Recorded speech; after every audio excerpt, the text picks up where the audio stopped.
우리가 어제 말씀에서 다윗이 사울을 죽일 수 있는 절호의 기회였어요. 이런 거저 얻은 기회입니다. 이런 호기가 있지 않아요.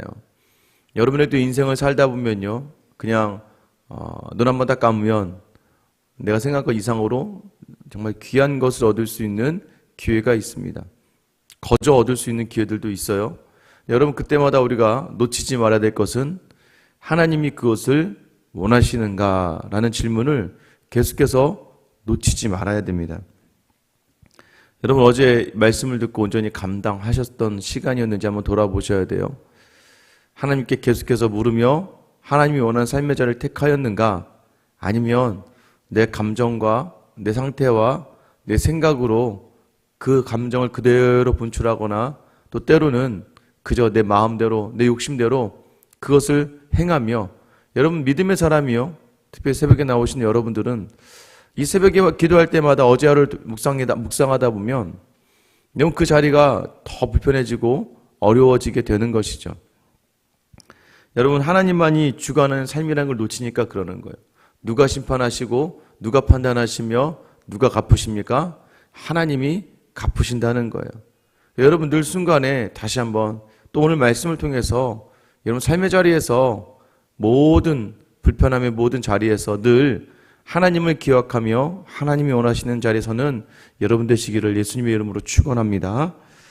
다윗이 굴 밖에 나와서 사울에게 자신의 마음을 이야기하며 또 자신의 억울함 속에서 유일하게 판단하실 분은 하나님밖에 없다. 내가 왕을 죽일 수 있었음에도 기름 부음 받은 자이기에 내가 함부로 하지 못했다라고 이야기합니다.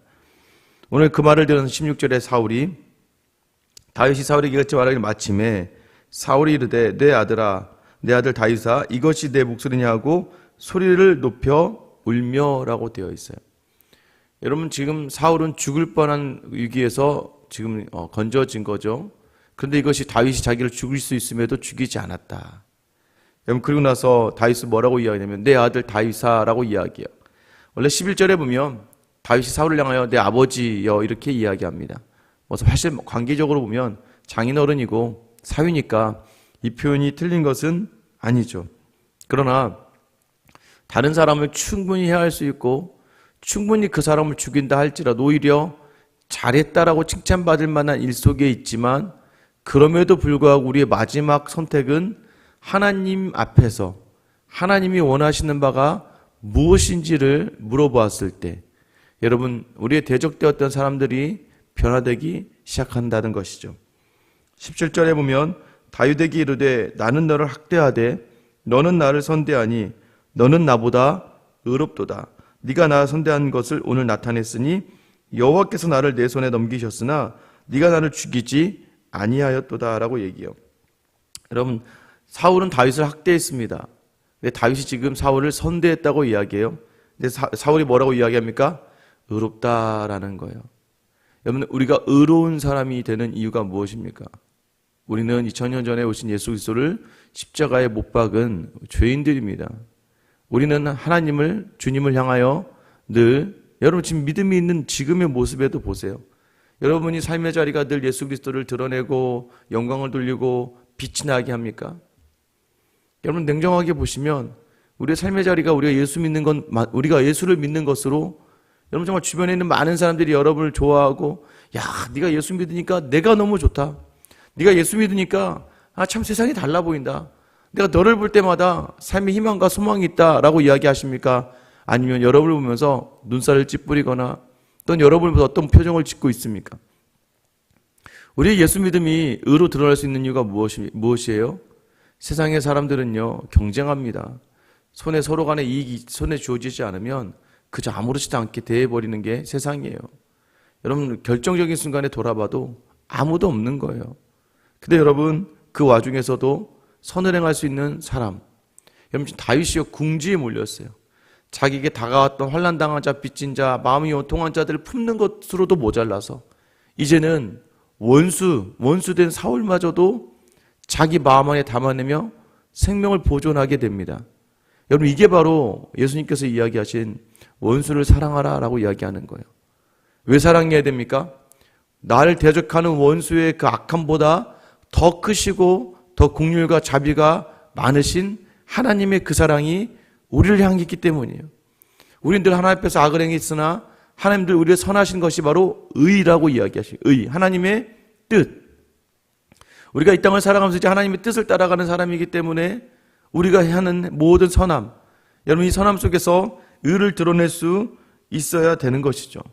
여러분 나를 괴롭히는 사람들 앞에서 또는 나를 짓누르는 세상 앞에서 여러분 우리가 하나님의 의를 드러내야 합니다. 왜요? 하나님이 넘기신 자리에서도요, 다윗이 사울을 해하지 않았던 이유가 무엇이에요? 하나님이 세우신 사람이기 때문에 패하는 자리도 내가 하는 것이 아니라 하나님이 하실 거라고 하는 그런 믿음의 겸손함이 있었기 때문입니다. 19절에 보면 사울이 이야기하잖아요. 사람이 그의 원수를 만나면 그를 평안히 가게 하겠느냐. 여러분 세상 사람들은요, 원수를 만나고 내가 그 사람을 누를 수 있는 힘이 있고 잡을 수 있는 힘이 있으면 그 기회를 절대 놓치지 않는다는 거예요. 그런데 사울이 뭐라고 오히려 이야기합니까? 네가 오늘 내게 행한 일로 말미암아 여호와께서 내게 선으로 갚으시기를 원하노라 라고 축복합니다. 여러분 전 여러분이 있는 모든 자리에서 사람들에게 여러분 이런 축복을 받을 수 있는 여러분 되시기를 축원합니다. 여러분 충분히 우리에게 그럴 능력과 힘이 있을 때 오히려 더 겸손하고 오히려 더 하나님 때문에 사람을 섬길 수 있는가. 여러 가지 시기와 질투 속에서 또 때로는 오해 속에서 억울함을 당하고 참을 수 없는 모욕과 치욕을 당할 때가 있습니다. 여러분 그럴 때요 꼭 우리가 해야 될 일이 무엇입니까? 선을 행하는 거예요. 선을 행하라고 이야기합니다. 사역을 하다 보면 같은 교육자끼리도 그렇게 좋지 않을 때가 있어요. 왜 그러냐면요, 사람이기 때문이에요. 여러분 이 인간적인 문제가 아니고요, 구조적인 문제가 교회에 많다는 걸 아셔야 돼요. 제가 어제 말씀드렸잖아요. 구조적인 문제가 뭐냐면 열심히 하는 성도님이 계세요. 근데 어떤 분이 새로 오셨어요. 처음에는 새로 오셨으니까 사람을 좋으니까 열심히 잘 그분을 잘 이렇게 챙겨드리고 보살펴드립니다. 근데 이분이 이제 믿음이 성장을 해요. 믿음이 성장을 하니까 당연히 이분이 이제 교회에 일을 하게 됩니다. 그 일을 하게 되고 교회를 섬기게 돼요. 그럼 여러분 어떤 일이 발생하냐면 나의 섬김과 이분의 섬김을 어느 누군가는 사람의 눈으로 바라보면서 비교하게 돼요. 같은 권사님인데도, 같은 장로님인데도, 같은 안수집사님인데도 여러분 사람들이요, 여러분 보세요. 이게 구조적인 문제인데 나는 아무것도 저 사람에게 악의도 가지지 않고 있고 저 사람이 그렇게 생각하고 있었는데 어느 날 다른 어떤 분이 오셔서 저 사람 칭찬을 막 하는 거예요. 저 집사님 믿음이 이렇게 장성하더니 이렇게 섬기고 저렇게 하고 열심히 이렇게 다 한다고. 여러분 그때 우리의 마음이요 참 신기한 인간이기 때문에 순간적으로 저 사람에 대한 칭찬은 나에 대한 판단으로 여겨질 때가 있어요. 나에 대한 비판으로 여겨질 때가 있어서 꼭 이럴 때 우리의 입이 어떤 방정에 가냐면 그 사람을 비판해요. 나에게 뭔가 해코지 한 것도 아닌데도 불구하고 비교당하는 나의 모습으로 내가 너무 불편해지니까 다 괜찮은데 근데 아직 믿음이 없어서 자기 마음대로 해. 아니면 아직은 잘 교회를 몰라서 그냥 다들 봐주고 있는 거야. 우리도 모르게 그 사람에 대한 구조적으로 우리를 악을 행하는 자리로 몰아갈 때가 있어요. 심지어는 목회자들도 마찬가지입니다. 아니 목사가 자기 모든 것을 내어놓고 하나님을 쫓겠다고 왔는데 여러분 그 신학대학원부터 수많은 선지동산이라 불리우며 많은 전도사님들이 자신의 삶을 내려놓고 1000명이 넘고 1500명이 넘는 사람이 매일같이 예배하고 하는데도 불구하고 여러분 그 안에서 다 좋을 것 같으세요? 안 그래요. 심지어 교회 안에도 그렇습니다. 그런데 여러분 저도 그럴 경우가 있을 때마다 시기와 질투 속에서 어려움 당할 때마다 또는 오해 속에서 서로 간의 오해 속에서 억울함이 있을 때마다 여러분 구조적으로 인하여서 불편함이 있을 때가 있어요. 맞닥뜨린 부서도 있잖아요. 맞닥뜨린 부서들. 내가 초등부를 했는데 이 중고등부 전도사님이랑 좋으면 좋겠는데 내가 졸업한 초등부 아이들이 얼마 전에 졸업시켰는데 가서 중고등부 갔어요. 근데 이 아이들이 중고등부 전도사님과 이제 잘 지내야 되는데 예전에 초등부 전도사님이 너무 잘해주셔서 와 우리 전도사님이다 라고 이 한마디만 해도 중고등부 전도사님 마음이 불편해지기 시작하죠. 여러분 여러 가지 이런 일이 있을 때 항상 제가 컴퓨터 모니터 앞에 어떤 문구를 걸어놨냐면 로마서 12장 21절 말씀입니다. 악에게 지지 말고 선으로 악을 이기라. 여러분 우리의 모든 문제는 다 영적인 문제라는 걸 놓치지 마셔야 돼요. 사람의 문제가 아닙니다. 여러분 사람은 원래 문제예요. 사람은 원래 죄에 있기 때문에 사람이 나쁘다 잘못다의 문제는 아니에요. 특별히 신앙생활에 있어서요, 여러분 안에 불편하게 하고 어렵게 하는 모든 자리는 영적인 문제라는 걸 아셔야 돼요.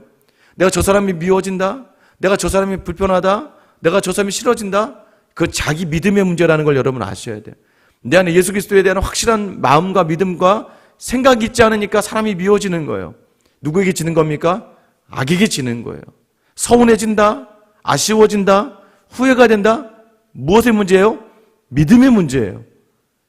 값없이 주신 하나님의 은혜는 온데간데 없고, 불러주신 것으로마도 감사하던 그 감사는 온데간데 없고, 건강한 몸으로 섬기게 하시던 그 모든 감사와 은혜는 온데간데 없이 불평과 원망과 시기와 질투와 판단과 비판만 남고, 그래서 계속해서 신약에 나오는 게 남을 비판하지 말라. 네가 헤아리는 그 헤아림으로 네가 헤아림을 당할 것이다. 가장 하나님이 미워하시는 게 바로 다른 사람을 자기 기준에 의해서 판단하는 거예요. 믿음을 판단하는 거예요. 그 사람의 행동을 보고 그 사람의 모든 것을 판단해버리는 자리를 하나님이 굉장히 미워하십니다. 그게 무슨 문제예요? 믿음의 문제라고요. 여러분, 여기 있는 여러분들은 사람으로 인해서, 생각으로 인해서 무너지지 않게 되기를 원합니다. 악에게 지지 마셔야 돼요. 선으로 악을 이기셔야 됩니다. 여러분, 선으로 악을 이겨내는 자리에서요, 오히려 대적은요, 네가 의롭다. 여러분, 이 이야기를 반드시 하게 된다는 겁니다. 심지어는요, 20절 보세요. 보라, 나는 네가 반드시 왕이 될 것을 알고 이스라엘 나라가 내 손에 경고에 설 것을 아노니 라고 얘기해요. 야, 나는 네가 왕이 될 거 알고 있어. 아니, 그러놓고서 왜 괴롭혀? 왜 잡아 죽이려고 그래요? 그래도 이야기합니다. 네 나라는 견고히 설 거야. 난 알아. 왜? 하나님이 너랑 함께 하시는 거 나도 알아. 여러분, 그래서 여러분, 우리를 대적하는 사람들을 긍휼히 여기고 불쌍히 여겨야 돼요. 왠지 아세요? 내가 하나님을 섬기는 걸 아는데도 불구하고 자기의 어떤 그런 인간적인 것들로 인하여 자기의 인간적을 극복하지 못해서 서 있는 사람들이 여러분을 괴롭히는 사람들이 될 수 있다는 걸 기억하셔야 돼요. 자기의 상처들, 겪고 있었던 트라우마, 여러 가지 것들로 인하여 자기가 이겨내지 못하니까. 여러분, 교회마다 그러죠. 왜 저 사람은 나한테 자꾸 저럴까? 그 사람 안에 있는 트라우마, 상처를 극복하지 못했기 때문이에요. 제가 어제 군대 선배 얘기했었잖아요. 어렸을 때 어머니가 자기 버리고 도망가고, 아버지 밑에서 맞고 자라고, 보살핌 없이 자라면서 거칠게 자라다 보니까 어떤 상처가 있어요? 건강한 가정의 아이들만 보면 화가 나는 거예요. 자기는 누리지 못하는 것들에 대해서, 남이 누렸다는 것에 대해서 화가 나니까, 여러분, 그 자리에서 대학 나오고 집이 건강하다 싶으면 다 괴롭히는 거예요. 왜요? 자기 상처를 극복하지 못해서였기 때문입니다. 여러분, 근데 그런 사람에게 그 사람이 사랑을 경험하게 되면, 풍성함을 누리게 되면 그 상처를 극복해낼 수가 있어요. 우리도 마찬가지입니다. 여러분, 교회 안에서 왜 여러분이 시기하고 질투하십니까? 여러분 안에 상처를 극복하지 못할 때예요. 그것을 다시 한번 예수 그리스도를 만남으로 돌아보고 내어드려야 되는 것이죠. 여러분, 그러면 하나님 반드시 알게 하신다는 거예요. 오늘 사울이 알고 있었음에도 불구하고 21절 보세요. 그런즉 너는 내 후손을 끊지 아니하며 내 아버지의 집에서 내 이름을 멸하지 아니할 것을 이제 여호와 이름으로 내게 맹세하라. 이제는요, 네가 왕이 될 건데 우리 가문을 끊지 않겠다고 나한테 약속해라. 여러분, 다 안다는 겁니다. 다 알아요. 직장 생활할 때요, 이게 어려움이 있어요. 그냥 싫어서 싫은 건 없습니다. 구조적으로 비교당하고 판단받다 보니까 저 사람을 시기하게 되고 질투하게 되고, 또 저 사람 때문에 내가 은근히 알게 모르게 피해를 받았다고 느껴지는 상처들로 인해서 어려움 가운데 있게 되는 경우도 종종 있습니다. 그래서 나는 잘하려고 하는데 저 사람은 굉장히 나에게 대해 부정적이고 나를 굉장히 나에 대할 때 굉장히 불편하게 대할 때가 있어요. 여러분, 직장 생활할 때 저도 그랬습니다. 왜 내가 저 사람에게 나쁜 마음 있지 않은데 왜 저 사람은 나한테 저렇게 좀 약간 강하게 왜 자꾸 나에게 이렇게 대할까? 여러분, 근데 그게 보다 보니까 이제 업무상으로도 겹쳐지는 부분이 있다 보니까 불편해질 때가 있는 것이죠. 근데 제가 이제 직장 생활 마무리하고 신학을 하기로 작정을 하고 목회자의 길을 가겠다고 했을 때, 여러분, 저는 참 감사했던 게 그때 저를 불편하게 했던 사람들이 가서 이제 팀장님, 제가 이제 퇴사를 하고 목사가 될 것 같습니다. 당연히 그 사람들은 제 반응을 기억하고 있었다니까요. 야, 네가 나랑 어떻게 있었는데, 여러분, 이런 얘기들 할 것 같았는데요. 여러분 그런 분들이 오히려 뭐라고 말씀하시냐면 야 넌 진짜 잘할 거야. 야 너는 진짜 목사 잘할 거야. 목사가 뭐였는지 아셨는지 모르겠지만 야 너는 정말 잘할 거래요. 저는 그 말을 저희 외적 소명으로 받았습니다. 왜냐하면 이분들하고 저하고 그분들이 저를 불편해하신다는 걸 알고 있었음에도 불구하고 그분들이 저를 축복해 주시면서 보내주시더라고요. 여러분을 괴롭히는 사람들도요, 여러분을 알아요. 그런데 자기 상처를 극복하지 못하거나 어쩔 수 없이 이렇게 실타래가 막 섞인 것처럼 얽혀진 어떤 어려움 때문에 여러분에게 잘할 수 없는 그런 이유들이 있어요. 여러분 알고 있다는 얘기예요.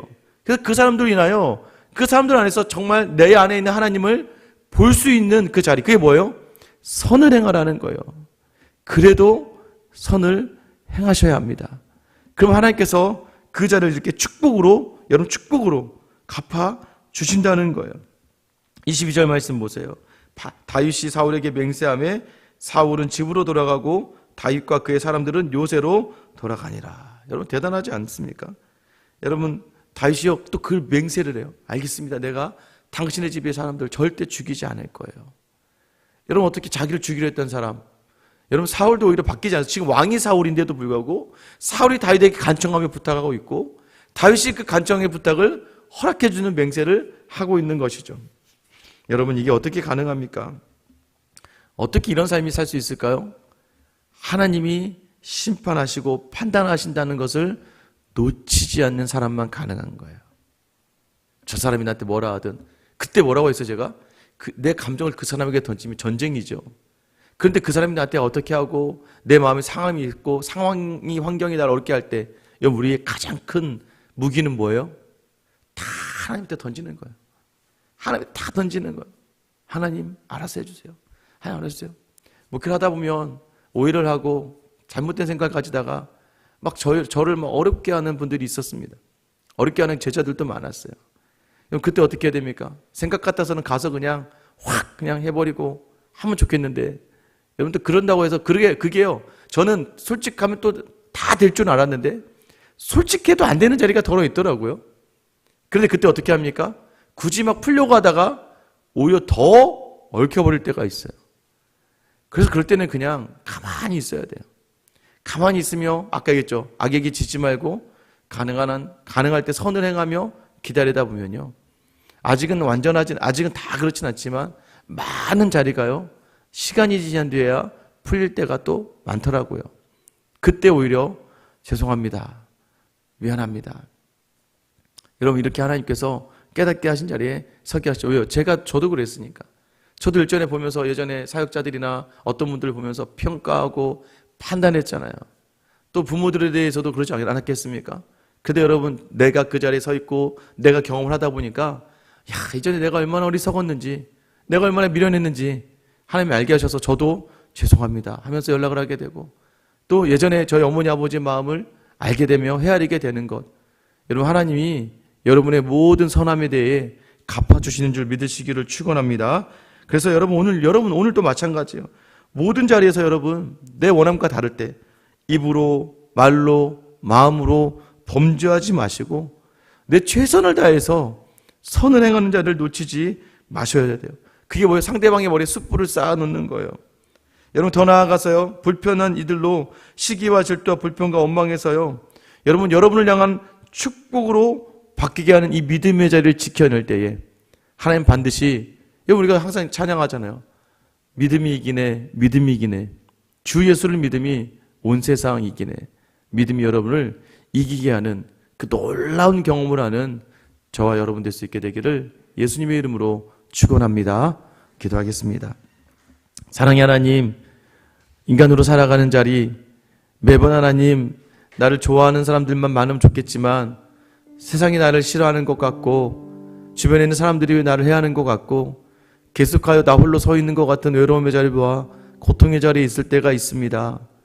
하나님 또 교회 신앙생활하면서도 믿음 안에서 모였는데도 괜히 사람이 싫어지고 미워지고 그 사람으로 인해서 억울해지고 분이 나며 아버지 하나님 또 나도 모르게 그저 마음이 불편할 때가 있을 때 이것은 영적 싸움임을 기억하며 하나님 그 환경을 조성하는 악에게 지지 말고 선으로 악을 이겨내는 우리 모두가 다 되게 하여 주시옵소서. 그리하여 오늘 사울이 다윗에게 고백하는 바의 이 말들을 우리가 듣기를 원합니다. 하나님, 우리가 정말 나를 향하여 원망하는 사람들, 나를 어렵게 하는 모든 상황 속에서 담대하게 믿음으로 서서 말과 입과 마음으로 범죄하지 아니하며 선을 행할 때 주시는 놀라운 축복의 자리 경험하는 저 우리 모든 성도들 다 되게 하여 주시옵소서. 우리가 선으로 악을 감당하게 될 이유는 우리를 위하여 선으로 악을 감당하며 십자가를 지신 우리 주 예수 그리스도 때문임을 기억합니다. 아버지 하나님, 오늘도 그 예수님 붙들고 담대히 나아가 믿음으로 승리하는 저와 우리 성도들 다 되게 하여 주시옵소서. 우리에게 그 일을 행하신 우리 주 예수 그리스도의 이름 받들어 기도드립니다. 아멘.